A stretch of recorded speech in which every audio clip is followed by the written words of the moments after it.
Baik, Assalamualaikum warahmatullahi wabarakatuh. Alhamdulillah, wassalatu wassalamu ala rasulillah. Segala puji bagi Allah subhanahu wa ta'ala, juga salawat dan taslim kepada Nabi besar Muhammad sallallahu alaihi wasallam. Sekarang Allah mudahkan kita menginjakkan kaki di salah satu bumi negeri Syam ini, di Jordan, dan insya Allah kita akan masuk ke Palestina nanti. Dan yang luar biasa lagi, nikmat Allah melimpah kepada kita Bapak Ibu sekalian, bertemunya dengan dua ulama besar yang ada di hadapan Bapak Ibu ini. Jadi saya tidak mengatakan ini ulama Jordan, tapi ini ulama dunia. Ya. Yang tidak sengaja, tadi saya cuma berusaha menelpon, kemudian mestinya saya sebagai murid datang ke tempat beliau. Tapi rupanya beliau kena mengatakan kamu adalah tamu, maka kita yang didatangi ya. Banyak sekali orang yang belajar dari beliau dan di tangannya lahir banyak ulama-ulama. Dan kalau datang di Indonesia ini biasanya ada tablik akbar di Istiqlal ya. Dan di beberapa kota, dan juga biasanya yang diisi oleh beliau adalah pelatihan da'i. Dan ini karunia yang luar biasa buat kita malam ini. Di Amman ini Allah SWT karuniakan kepada kita. Mudah-mudahan teman-teman juga di Indonesia yang live bisa mengikuti acara kita ini, walaupun di sana tengah malam ya. Di sebelah kanan saya ini ada salah satu rujukan ulama dunia, Syekh Ali Hilabi. Beliau sangat masyhur ya, dan sering kali kalau datang ke Indonesia pasti acaranya ada di masjid-masjid besar ya, terutama Istiqlal. Dan di sebelahnya juga ada Syekh Ziyad Abadi. Beliau juga doktor di bidang hadis, dan kemarin juga sempat ngisi di tablik akbar. Kebetulan bersama saya juga di kota Makassar pada saat itu, yang dihadiri kurang lebih 25.000 orang ya. Dan insya Allah sekarang kita akan coba mendengarkan wasiat, nasihat dari beliau-beliau ini. Mudah-mudahan saja dengan menimba ilmu. Apalagi ini kita seperti datang ya ke negeri yang mulia ini dan dipertemukan oleh Allah SWT dengan dua ulama besar. Maka maksimalkan waktunya, hadirkan hatinya dan fikirannya Bapak Ibu sekalian. Syekhi, ana tkallamtu ma'ahum, fatahtu ma'ahum, qultu hadhi fursa sa'ida, annana wasalna ila Urdun ba'da al-umrah, hadhi fursa kaman, sudfa ana tasaltu ila Dr. Ziyad, وأنكم جئتم إلى هنا المفروض أنا كتلميذ آتي إليكم وقلت لهم أنهم يستفيدوا منكم من العلم إن شاء الله وليس كل واحد يتاح له هذه الفرصة وجزاكم الله خيرا فليفضل مشهورا تفضل الشيخ علي. بسم الله الرحمن الرحيم الحمد لله والصلاة والسلام على رسول الله وعلى آله وصحبه ومن والاه واتبع هداه اليوم نلقاه. أما بعد، أولا أقول تقبل الله طاعتكم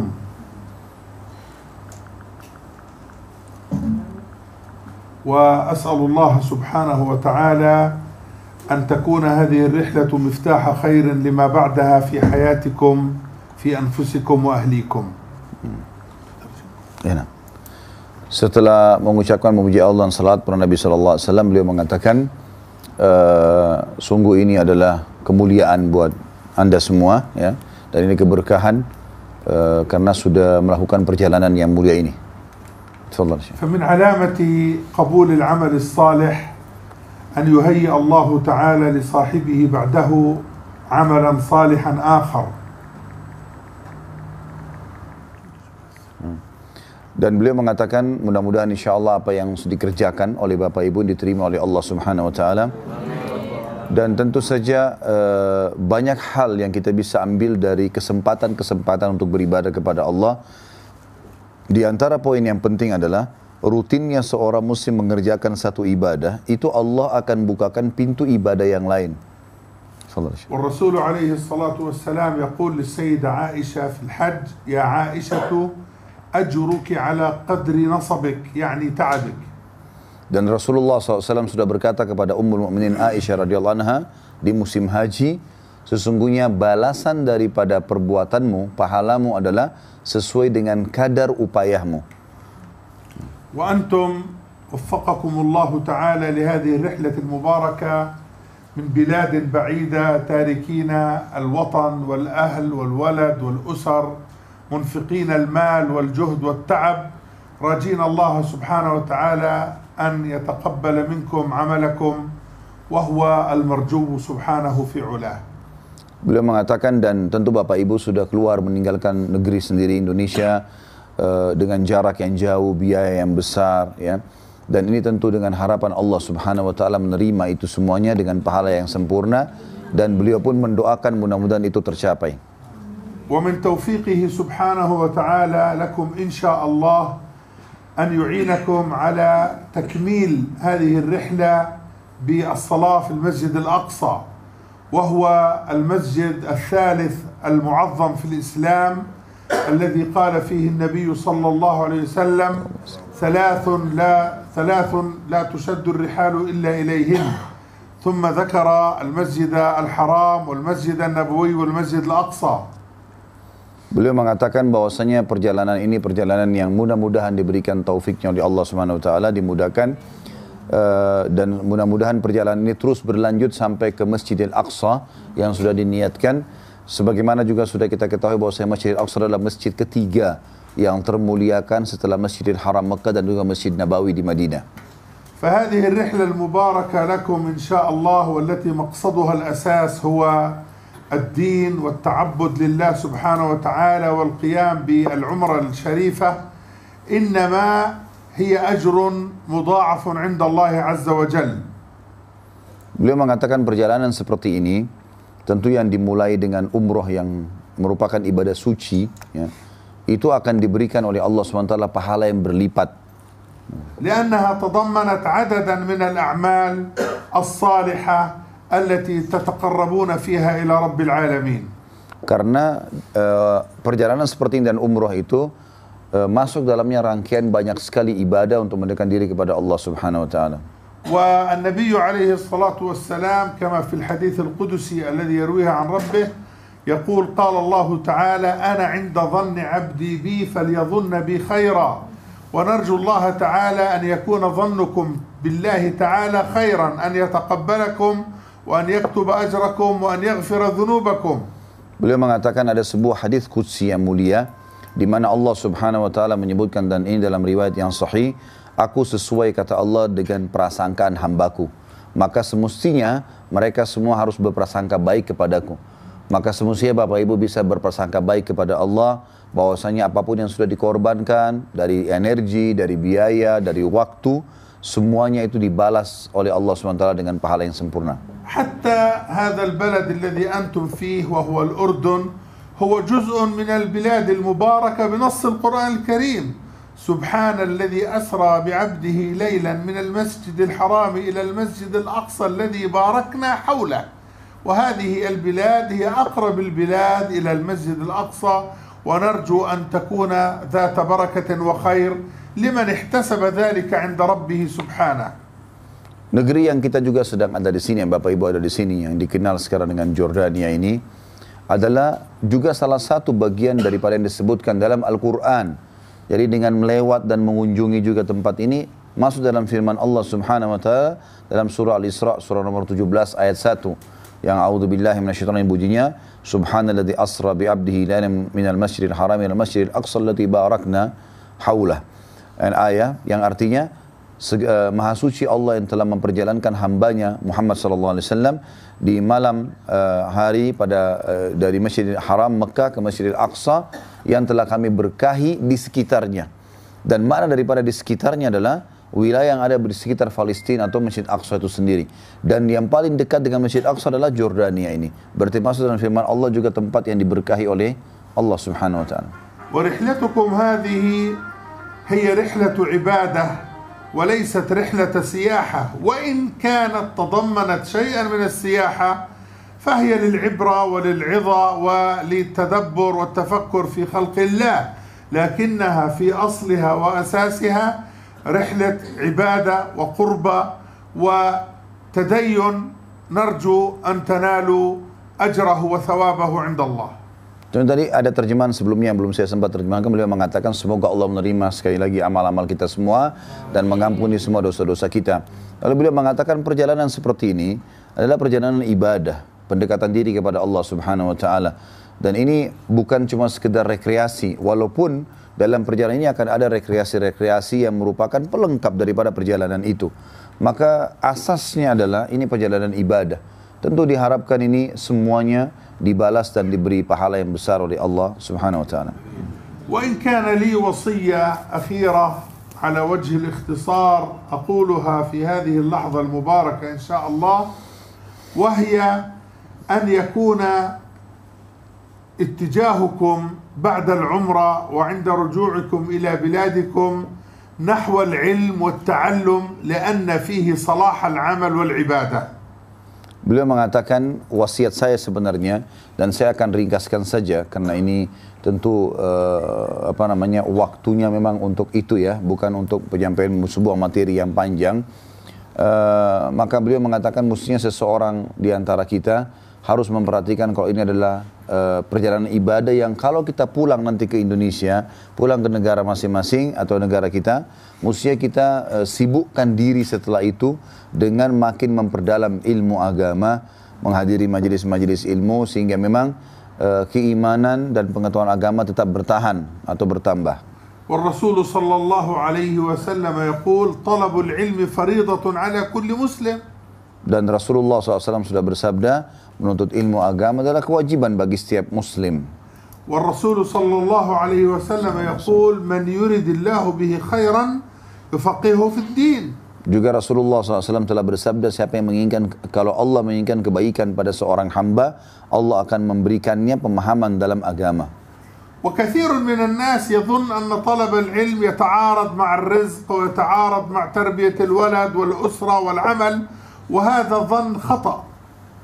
Banyak orang yang menyangka bahwasanya menuntut ilmu itu bisa mengganggu pencarian rezeki, pendidikan anak, ataupun umumnya kehidupan, dan ini keliru.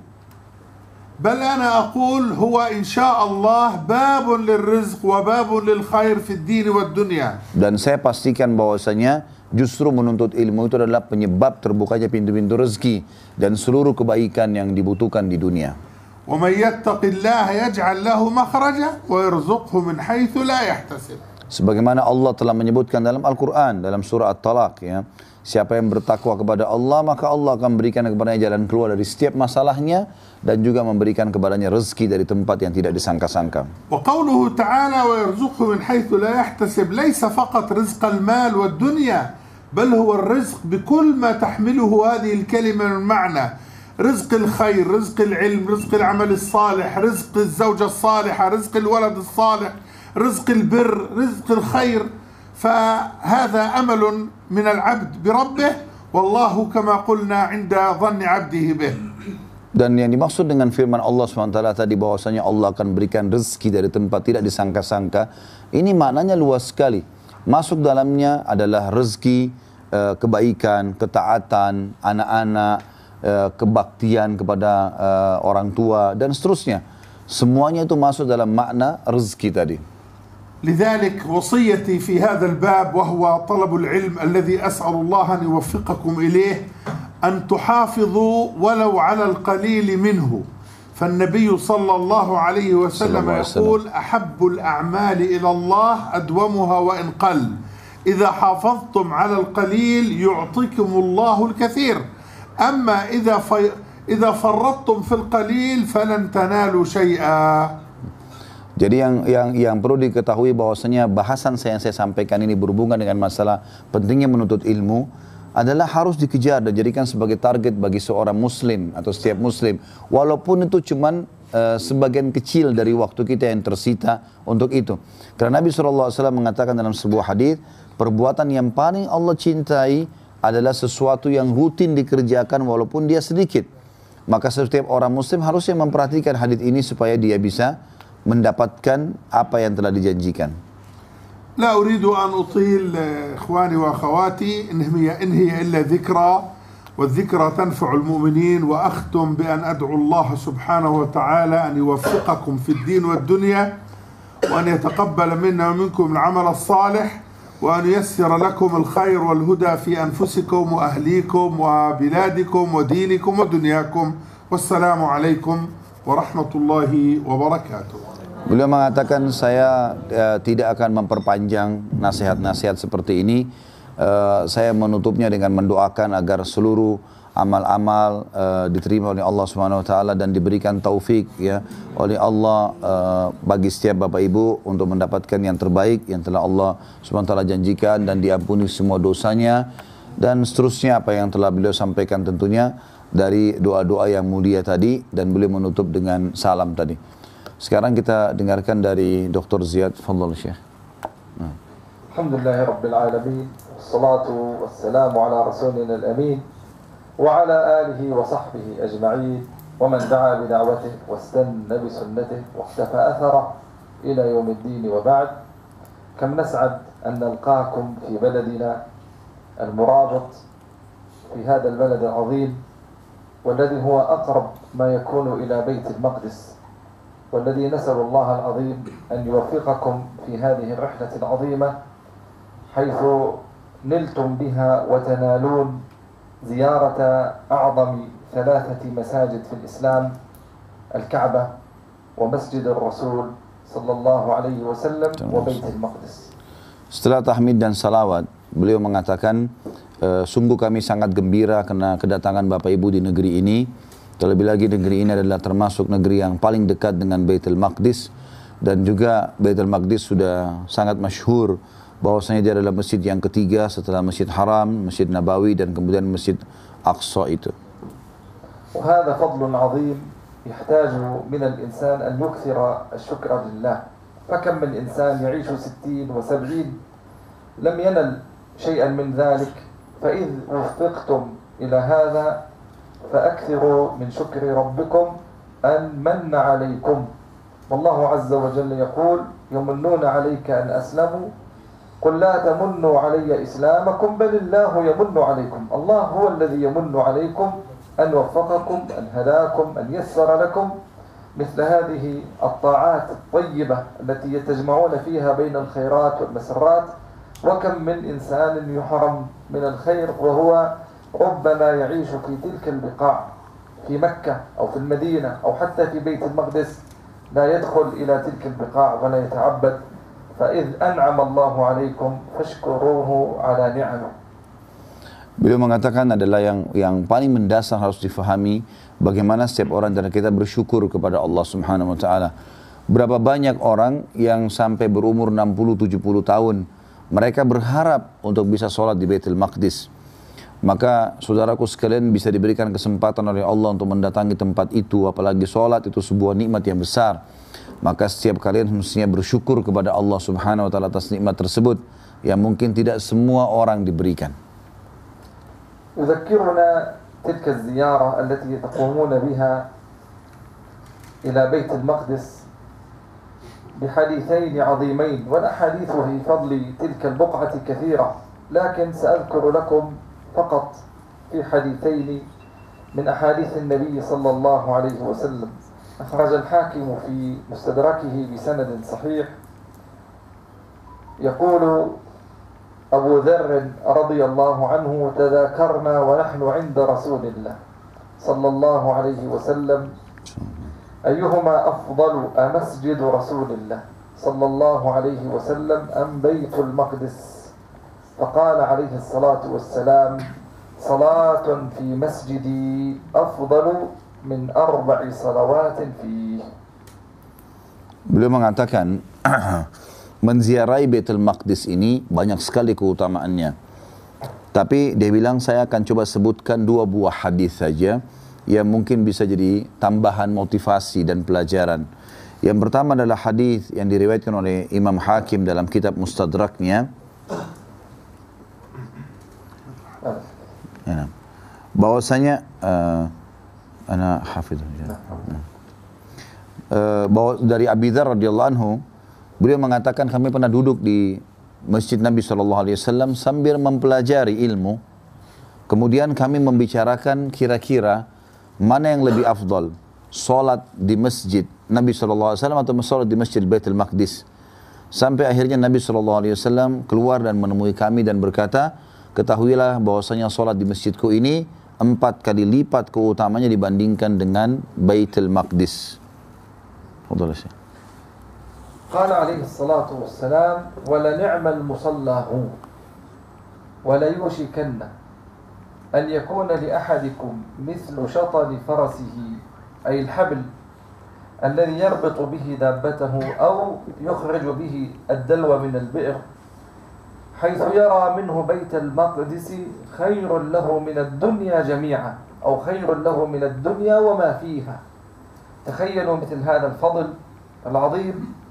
نتمنى وأنا من هؤلاء أن يكون لي بقعة فقط أقف منها حيث أرى بيت المقدس خير لي من الدنيا وما فيها. وقد صدق عليه الصلاة والسلام وهو الصادق المصدوق في هذا النص، وهو واضح وجلي ظاهر في الصعوبات التي تواجه إخواننا في بيت المقدس.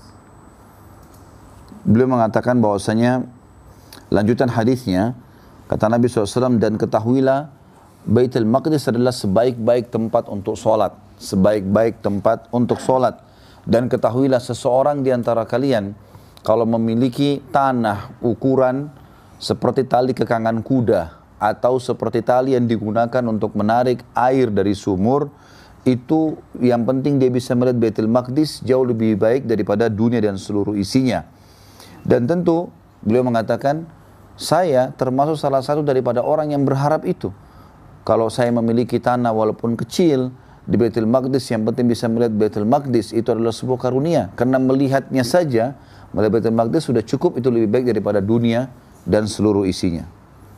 في حديث آخر صحيح حديث عبد الله بن عمرو بن العاص رضي الله عنهما قال النبي صلى الله عليه وسلم لما فرغ سليمان بن داود من بناء بيت المقدس، أي إعادة البناء وليس البناء الأصلي، فالبناء الأصلي بناه آدم عليه السلام، وأما إعادة البناء والترميم فقام بها داود وقام بها سليمان وقام بها غيرهم من الأنبياء والصالحين. آدم ولا إبراهيم؟ شيخ زياد، آدم ولا إبراهيم؟ آدم اللي بنى أول بناء آدم. بيت طيب. قال لما فرغ سليمان بن داود عليهما السلام من بناء بيت المقدس سأل الله ثلاثة حكما يصادف حكمه، أي أن يوفق إلى الحكم الذي يريده الله، وملكا لا ينبغي لأحد من بعده، والذي يعنينا الثالث وألا يأتي، انتبهوا يا أخوان، وألا يأتي هذا المسجد أحد لا يريد إلا الصلاة فيه إلا خرج من ذنوبه كيوم ولدته أمه. هذا الذي يعنيكم. فقال النبي صلى الله عليه وسلم أما اثنتان فقد أعطيهما وأرجو أن يكون قد أعطي الثالثة. Beliau mengatakan kalau hadis yang kedua yang saya ingin sampaikan adalah hadis yang diriwayatkan oleh Abdullah bin Amr radhiyallahu anhuma dari Nabi SAW.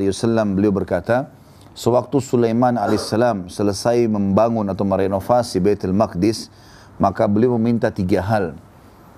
Permintaan itu adalah, yang pertama, beliau meminta agar semua hukum yang beliau sampaikan akan sesuai dengan wahyu, walaupun wahyu itu belum turun. Dan kemudian yang kedua, beliau minta agar diberikan kerajaan tidak layak untuk orang yang sebelum dan juga sesudahnya. Dan yang ketiga, beliau meminta Sulaiman alaihissalam, siapapun yang datang ke Baitul Maqdis sholat dan tidak ingin kecuali mendapatkan pahala sholat itu, ya, melainkan ia akan diberikan atau dibersihkan dosanya seperti baru dilahirkan oleh ibunya. Lalu kata Nabi SAW, kalau yang pertama dan kedua, Sulaiman alaihissalam telah diberikan karena memang terjadi di zaman beliau. Artinya sudah terjadi setiap hukumnya sesuai dengan wahyu dan juga kerajaannya sudah diberikan.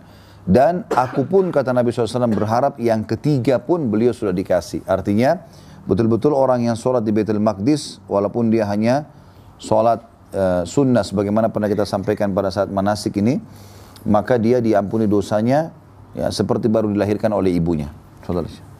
وإذ وفقتم ويسر الله عز وجل لكم فأذكر أستاذنا شيخنا ذكر بالعلم وأنا أذكر بالإخلاص. والإخلاص في سفركم أن يكون العمل لله سبحانه وتعالى، والله عز وجل يقول وما أمروا إلا ليعبدوا الله مخلصين له الدين حنفاء. ولا يقبل العمل إلا إذا كان خالصا صوابا خالصا لله سبحانه صوابا على هدي رسول الله صلى الله عليه وسلم.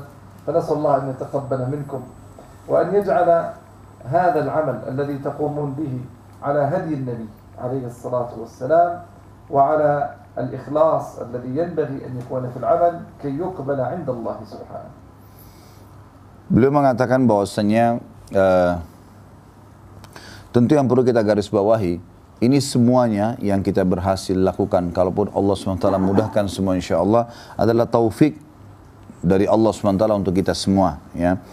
Dan saya ingin mengingatkan, kalau tadi Syekh Ali mengingatkan tentang masalah pentingnya menuntut ilmu, supaya nanti selesai ibadah ini pun makin kuat dari sisi keilmuan dan pemahaman agama, maka saya ingin menyinggung dari sisi keikhlasannya. Dan sebagaimana Allah telah mengingatkan dalam Al-Quran, dan mereka tidak diperintahkan untuk beribadah kecuali ikhlas karena Allah, dalam surah Bayyinah masalah itu. Kemudian juga disebutkan dalam sebuah hadis yang sahih, kata Nabi SAW, Allah tidak akan menerima amal kecuali yang ikhlas dikerjakan karenanya. Maka tentu saja saya berharap agar Allah Subhanahu Wa Taala mengabulkan amal-amal antum semuanya, gitu. Dan semoga saja ini bisa dijadikan sebagai pegangan hidup agar ikhlas dalam beramal, karena Allah tidak terima kecuali dengan keikhlasan tadi.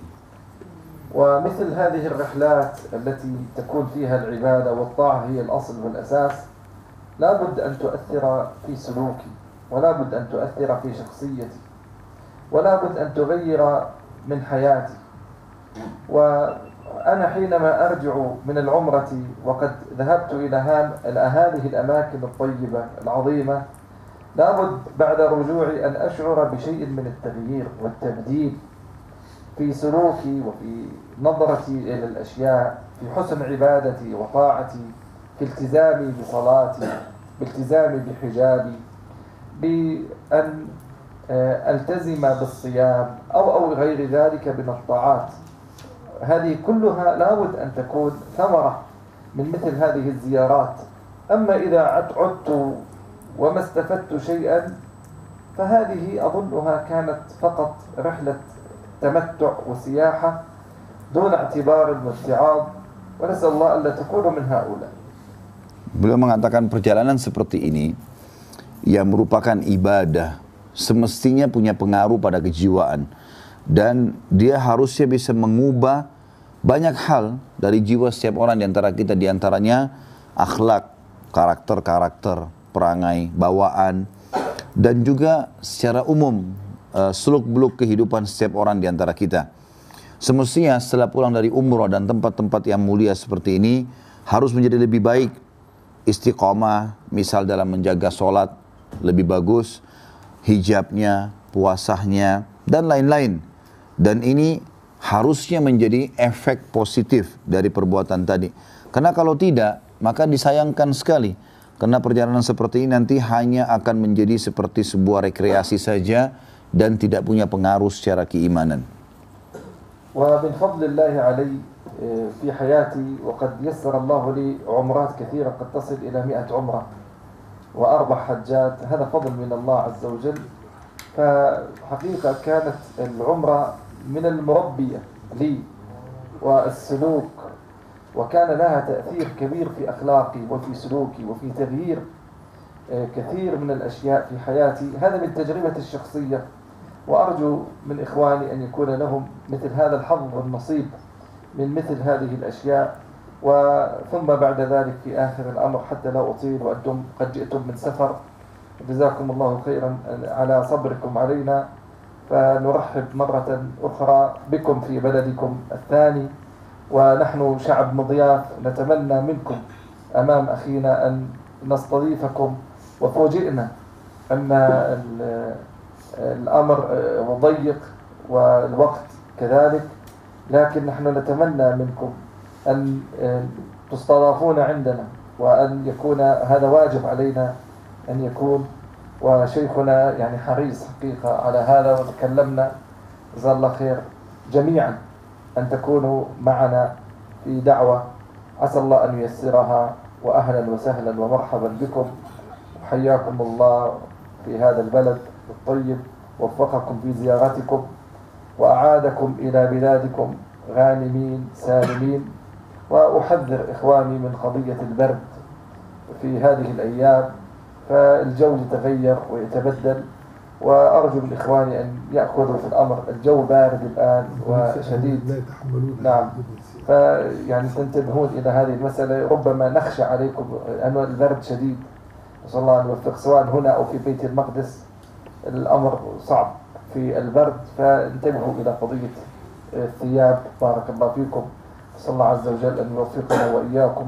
جزاكم الله خيرا على حسن الاستماع، وبارك فيكم، وصلى الله وسلم وبارك على نبينا محمد. والسلام عليكم ورحمة الله وبركاته. Beliau mengatakan bahwasanya ada hal yang saya ingin berbagi yang merupakan keutamaan Allah kepada saya pribadi. Beliau mengatakan pengalaman pribadi, Allah telah memudahkan tidak kurang dari 100 umrah yang pernah saya kerjakan dan 4 kali haji, ya. Dan setiap kali saya pulang dari umrah, saya mendapatkan hal yang sangat mendidik, mengubah akhlak, pola hidup, pola fikir, perilaku-perilaku. Dan saya berharap tentunya Bapak Ibu juga mendapatkan hal yang sama, bisa menjadikannya itu sebagai pelajaran dan merasakan apa yang saya rasakan. Dan beliau mengatakan kami sangat senang sekali kedatangan Bapak Ibu di sini, dan semestinya kami ini bisa melayani dan menyambut lebih bagus daripada ini. Tapi karena tadi tiba-tiba ditelepon dan seperti tanda kutip ya, kaget dengan pertemuan ini, maka mungkin kami hanya bisa melakukan perbuatan seperti ini, datang ya, dan selamat datang di negara yang baik ini, kata beliau. Dan mudah-mudahan saya berdoa agar Bapak Ibu semuanya pulang nanti membawa pahala yang sempurna. Dan juga saya ingin mengingatkan agar Bapak Ibu hati-hati dengan cuaca yang dingin, karena di sini dan Baitul Maqdis sangat dingin, apalagi yang belum terbiasa, maka coba diperhatikan pakaiannya dan apapun yang dibutuhkan untuk berjaga-jaga agar bisa menjaga kesehatan tentunya. Dan tentu saya berdoa sekali lagi untuk diberikan taufiknya oleh Allah Subhanahu wa taala, dan beliau membacakan salawat kepada Nabi sallallahu alaihi wasallam dan juga menutup ceramah beliau dengan nasihat-nasihat yang mulia ini. Fa manaqulu syekhina jazakumullahu khairan ala hadhihi wa hadhihi fursah sa'ida lana wa lil jamaah. لا هذا ثالث يا شيخ. نعم ثالث مرة. فيحتاج أن نفتح أسئلة ولا عنده سؤال؟ mungkin begitu saja. Kalaupun ada pertanyaan bisa nanti disimpan di kantongnya ke saya saja. Karena kita juga tidak mungkin mengambil waktu beliau lama. Ya, kita juga butuh istirahat karena besok pagi insya Allah akan jalan. Maka kita mengucapkan kepada dua syekh jazahumullah khairan. Naqulu syekh jazakumullah khair ala husni maji'ikum wa ضيافتكم وهذا أغلى لنا من أن نزوركم ونتعشى ونتغدى. نسمع بين الخيرين. لا لكن هذا إن شاء الله الجمع أولى من الترجيح. أي نعم، لكن الآن ما عندنا جمع. الآن عندنا الخيار أن أي نعم، فإن شاء الله ما يكون إلا خير. في مرة قادمة إن شاء الله ترتبوا ظرف أن يكون لكم هنا يعني مجال أكثر شوية. بإذن واحد الأحد، نعم إن شاء الله. Baik, begitu saja Bapak Ibu sekalian. Subhanakallahumma bihamdika asyhadu an la ilaha illa anta astaghfiruka wa atubu ilaik. Assalamualaikum warahmatullahi wabarakatuh.